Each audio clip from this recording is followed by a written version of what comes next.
So, who is this God? In Revelation chapter 17, verse 14, this God is mentioned as being the Lamb, Jesus Christ, that will overcome because he is Lord of Lords and King of Kings. And Jesus forgives sins, and only God can forgive sins. Mark chapter 2, verses 5 through 7.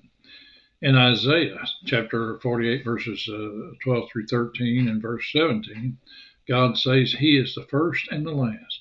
He is the Redeemer and the Holy One of Israel. He is Lord, your God. Again, who is this God? Who is the first and the last?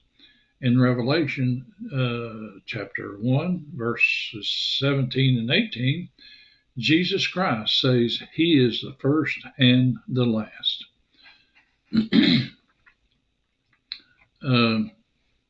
Isaiah chapter 40, verse 3 mentions prepare the way of the Lord our God.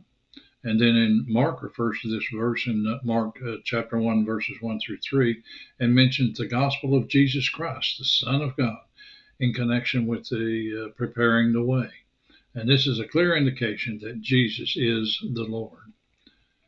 In Exodus 3, verses 13 through 14, God identified himself to Moses by the name of I Am. And in John chapter 8, verses 58 through 59, Jesus identified himself to the Jews with the same name of I Am. And the Jews sought to stone him because they knew he was claiming to be God.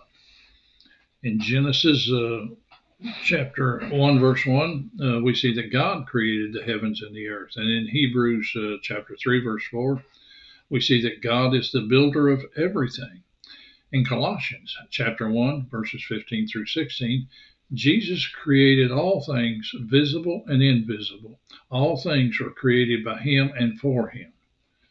Again, well, that kind of means he is God, doesn't it? Again, in John chapter 1, verses 1 through 3 and verse 10, we see that the Word was God and was with God in the beginning, and through him all things were made, that he was in the world, but the world was made by him and did not recognize him.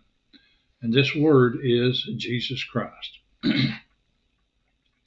In 1 Timothy 3:16, it is seen that God was manifest in the flesh. In John chapter 1, verses 1 through 14, we see that the Word with God, and the Word is God, and the Word was made flesh and dwelt among us. And this is a clear reference to Jesus Christ. In Exodus chapter 34, verse 14, we are told not to worship any other God, for the Lord is a jealous God. And later in Hebrews 1:6, speaking of Jesus, it says, let all God's angels worship him. Another clear reference to the fact that Jesus is God. Hebrews chapter 1, verse 8 clearly references the Son as God.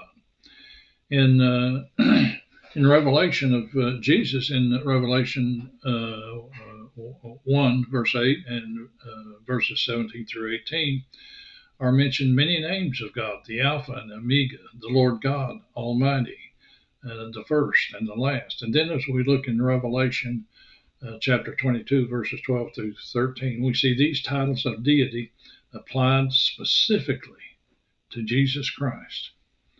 And in Romans chapter 10, verse 13, Paul quotes from Joel chapter 2, verse 32, and Joel was referring to the Lord Jehovah in that reference.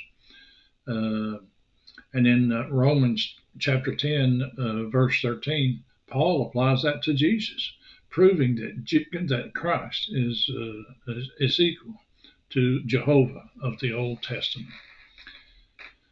Psalms 102, verse 25, speaks of the God that created heaven and earth. And Paul in Hebrews 1, verse 10, references that verse and proves this Old Testament God is Jesus Christ. The Bible also tells us that Christ is immutable, meaning that Christ does not change. He is the same forever, as stated in Hebrews 13, verse 8. Immutability is an attribute of God. Matthew 3, verse 6, and James 1, verse 17. So the God of the Old Testament in Proverbs 26:10 is called Jesus in the New Testament in Titus chapter 2, verse 13. Thank you again for listening.